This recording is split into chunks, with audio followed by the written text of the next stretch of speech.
Hi there.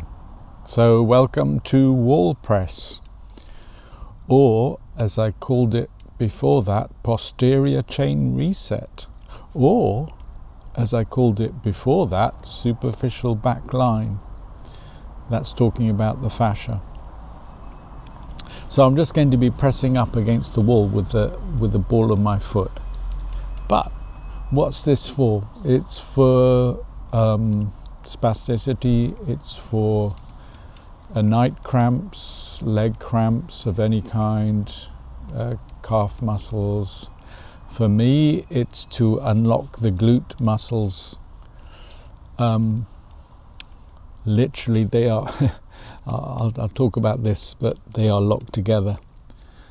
And they are locked together every other day because of centralized problems. That means problems in the brain after stroke.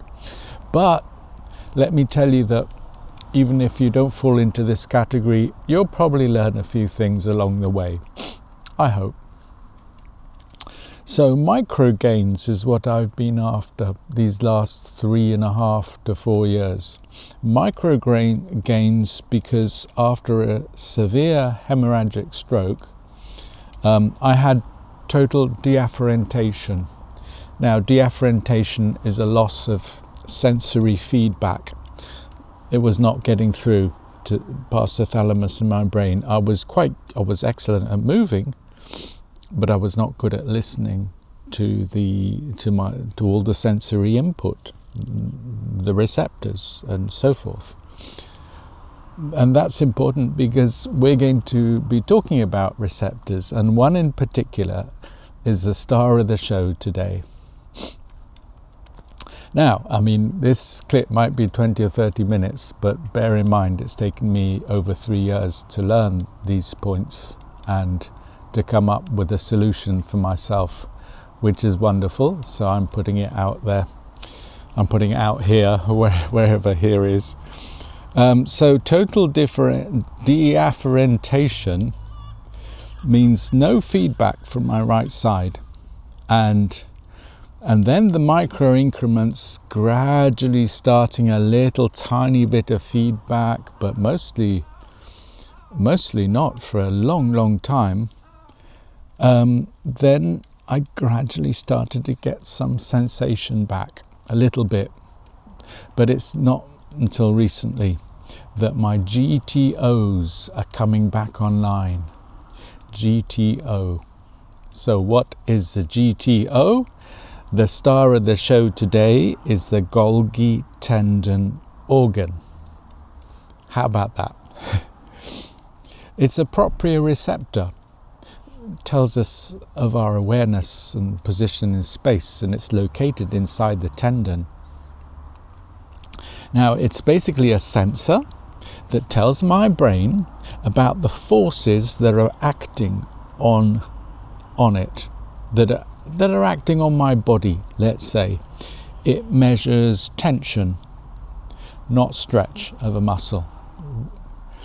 And when tension gets too high, it fires a trigger. And this trigger is an autogenic inhibition. It's a reflex that suppresses the muscle's own contraction. So it's basically like, hey, you're so tight, let's put on the brakes. Emergency brakes, let's call them. The emergency brakes come online and it tells the muscle to relax before the tendon tears or something. But that's not been working with me, and I'll go into that, why that happens post-stroke. So let's talk about it now. Spindles, muscle spindles versus the Golgi. Maybe I should call it the Golgi tendon. Let's call it that.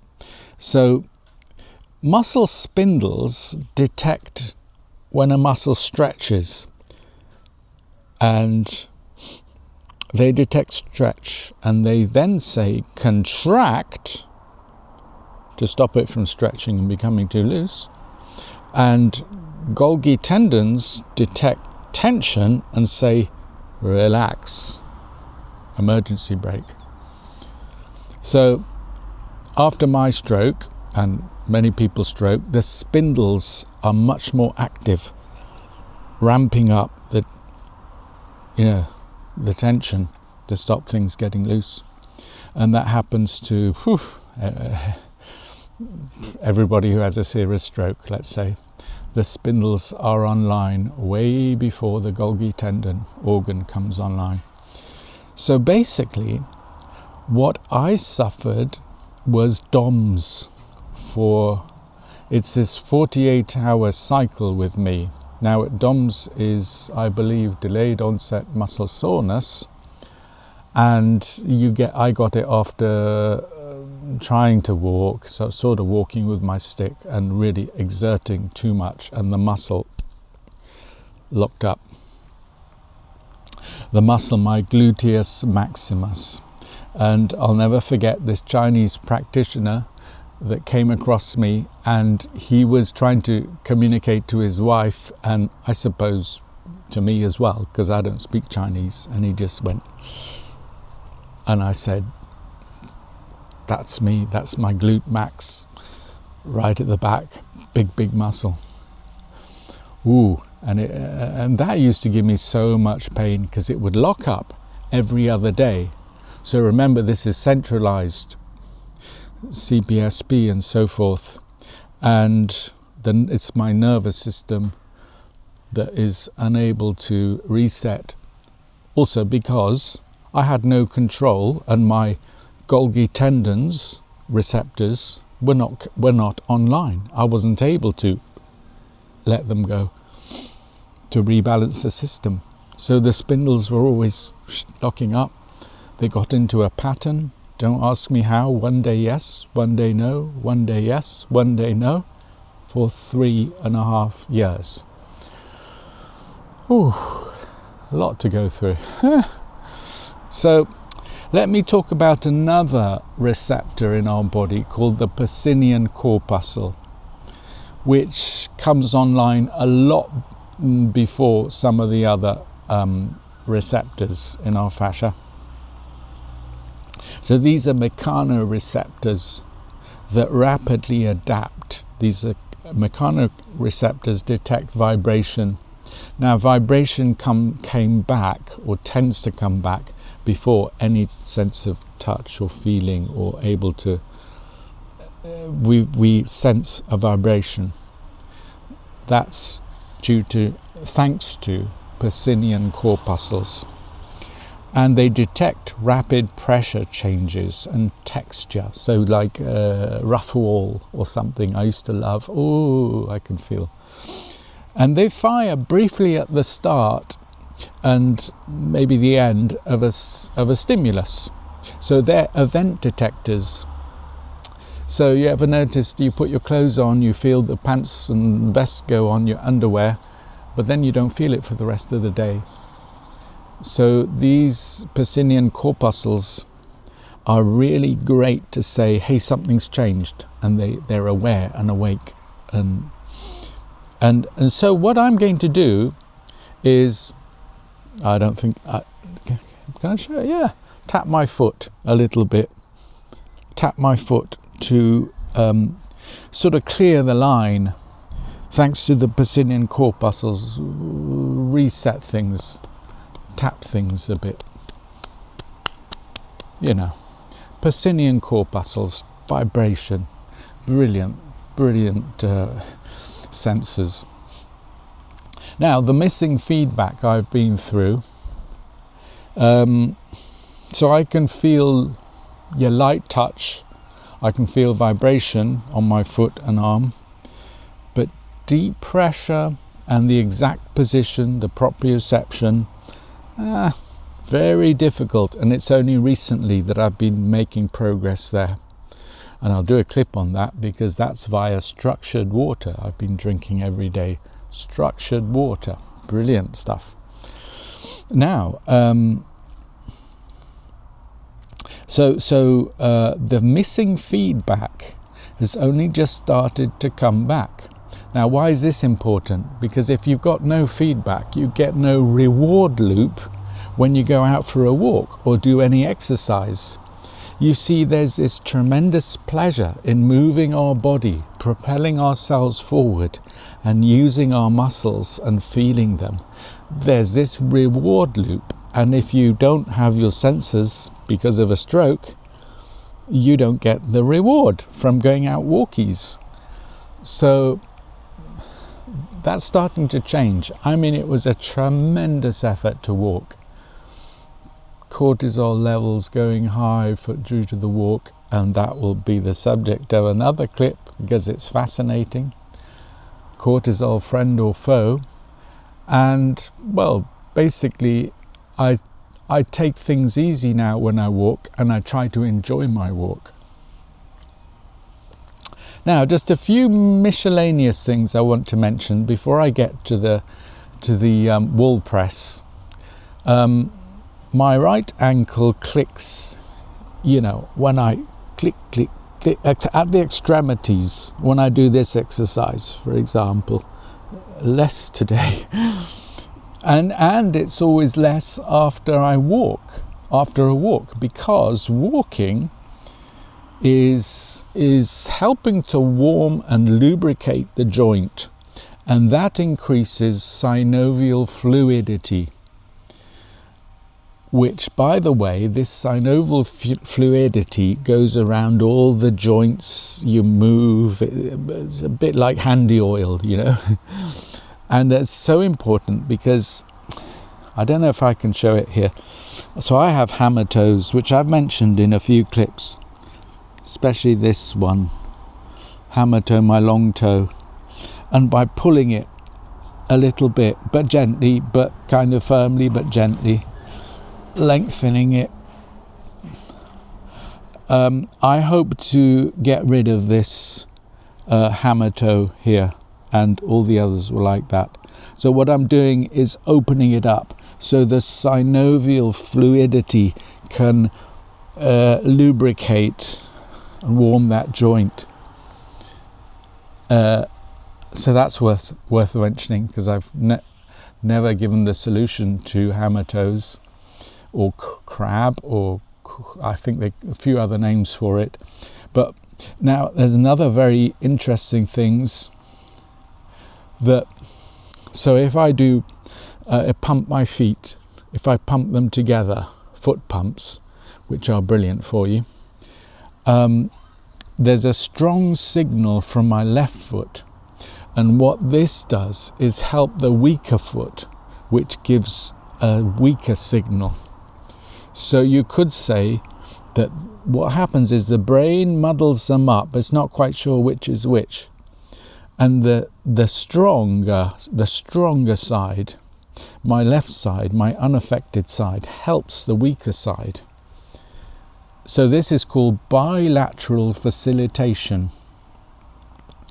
So the upgrade to the weaker side happens because of the stronger side just doing it in unison. I don't know if I can do it here, lifting up both. Something like that. So that's one helping the other, the stronger helping the weaker. They get muddled in the brain, and all we're interested in is a stronger one helping out the weaker one. It actually feels like my weaker one can feel what's happening, which is brilliant. And then there's one other thing I want to mention, because I don't always feel these things. I check the range of motion, ROM. I have to check it visually because I can't always feel. Sometimes I can, but I mean, I can't feel very much. It's never a black and white scenario where you can or you can't feel. You can just feel in certain degrees, and those are they're incrementing very, very slowly as I chip away and gain more sensitivity. Wall press. Let's get on to the wall press. Oh, before the wall press, sorry. The pushback breakthrough. Yeah, so 2 weeks ago, I suddenly said to my Chinese doctor, look, I can feel the floor pushing me back on my legs. It's going up my legs. I can feel a connection to the floor for the first time, and that is basically the Golgi tendon pathway opening up, waking up and sending a signal. Okay, now let's get on to the wall press and what we're going to do. So let me press the ball of my foot, and it has to be the ball of the foot because that loads my Achilles tendon better than anything else. I think I'm going to do it like this with one. Maybe I should do it like this. So what's happening here? I'm going to be pressing the ball of my foot over here because my right foot's the affected one. I'm going to push it up against this. It's actually a vegetable box, but trust me, it's as good as a wall. And yeah, first I have to tap things. Remember the Pacinian Corpuscles? Tap to prime the pathways a little bit, receptors. Now I rest this on the bottom, heel up against there. So what I'm going to do is called an isometric contraction. I'm going to press the ball of my foot, and you see nothing can move. That's why it's called an isometric contraction. I'm doing it now. So my muscle is generating a force, but nothing moves. Joint doesn't move, nothing moves, because the box will not budge. That's what we want. So I'm loading the tendon, the Achilles tendon down here, without shortening the muscle. And there we go. That what happens is that fires the Golgi tendon organ, and then what I get is an inhibitory signal that goes up to the spinal cord, and it unlocks the muscle here, back here, up here. So now it takes practice. You have to be extremely patient. Let me try again. I might lie down actually for this. Let me get a tiny bit closer. Lie down. Oops. And now it could be up to a minute that I have to press the ball of my foot. I'll show you the ball of my foot, and just be incredibly patient for 1 minute, at least a minute. And when it happens, I'm still pressing. Basically, the muscles feel that and they go, emergency brakes, hello, emergency brakes. And it's still put in the, and that now, when wait, it hasn't quite happened. There, oh, yes, fantastic. Well, I could feel it. I'm very happy with that. So, you know when you let the air out of a ball or a lilo, my glute suddenly went deflated. It's such a relief because that has been locked for 3 years on every other day. Can you believe it? So let's talk about the ball of the foot here. So the ball, what is the ball of the foot? It's this big pad that maybe there's another one there. So it's not the heel, it's here behind the big toe.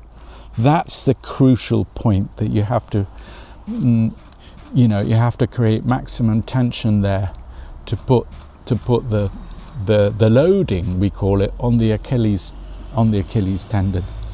So if you just press with your toes or the whole foot, that's not going to load the tendon at all in the same way, not in the same way.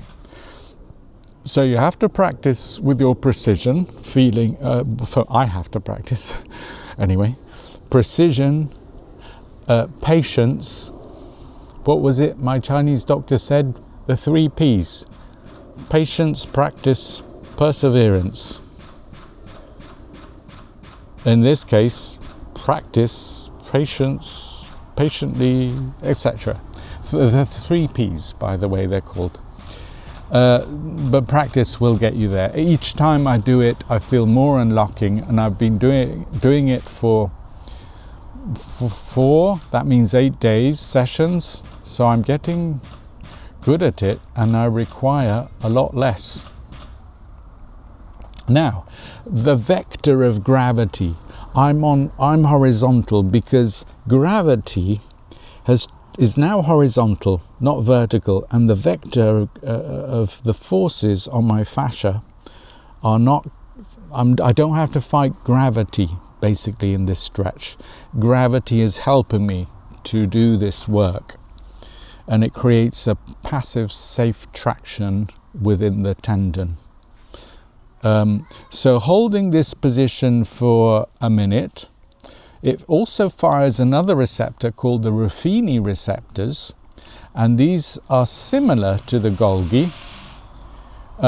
They are slowly adapting sensors in the fascia that detect sustained pressure and shear. You know, wind shear we talk about? Shear, something goes that way and that way. So Ruffini helps to detect that sustained pressure, and they will reinforce the GTO release, the Golgi tendon release. I mean, it's only the Golgi tendon that has the ability to fire that emergency brake. But Ruffini receptors. Sounds very Italian. Now, a chain reaction. My calf is connected to the glute and the lower back, I said, via the superficial back line. That's the fascia we're talking in. So myofascial, muscle and fascia are one and the same. It's hard to separate them. They go together very much. So if I unlock my calf, the signal travels up this chain and releases tension in the back of my thigh, my glutes, into my lower back. And this will help with things like night cramps, stiff hamstrings, tight glutes, spasticity. A lot will help with that. Whatever has too much muscle tone will be released a little bit. So the better I do this press and the more I practice it, the better the release travels up the chain, and it'll all improve with practice. I can really feel that these last few days. Last point, number 12, be content with micro gains. We're only trying to chip away here, get slightly better. The first times I released this, and I felt that deflating. It was bliss, and it lasted for 10 minutes. Then the muscle started to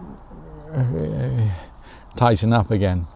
Hey, but 10 minutes when you've is a success, let me tell you that.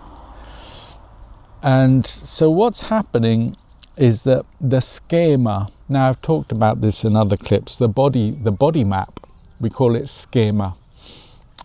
It's a software image of what's happening in our body. And you can't reprogram something overnight. Basically, you have to chip away and accumulate daily gains, little tiny gains. And by using the Golgi tendon press, the wall press, you feel that pushback, and I'm slowly, every time I unlock it, it deflates. I'm redrawing that body map a little bit. Slowly, I'm reprogramming my brain's prediction of the lockup, basically. My brain will say, hey, not necessarily, and I don't know what happened the other day, but it will start to change its habits and its ways of predicting things, but it is a slow process. Now, I want to finish with a little warning that, so some people, if you're in my condition, maybe you can't feel if you're fatigued, and a lot of people complain about fatigue. I'm going to cover a lot of things about that.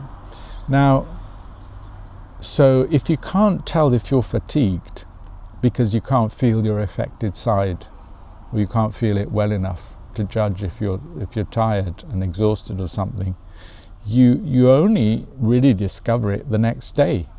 Remember when I had DOMS, DOMS, my muscles discovered it the next day. They locked up. They said, I don't know what happened yesterday, but if this crazy guy over here, decides to go for another walk like that, let's lock up. I think they were trying to provide, it was a coping mechanism. They were trying to provide strength by locking up. And my poor mitochondria were, that saying, safety in numbers. It was something like that. So if you can't feel whether you're tired or not, you just time the exercises. You come to realize, no, I've done 3 of these today, or even 2 of these, that's enough, because you want to do things slowly. If you've done 2 of them and you want to do 4 because you're sure, you get a feel for this. And I think stroke survivors, the famous saying, boom or bust. You do too much and then boom, it goes right down. Your energy levels, everything, then takes a while to build back up, and you overdo things, and eventually you flatten out this curve a bit because you become more experienced. So all I'm saying is take it easy.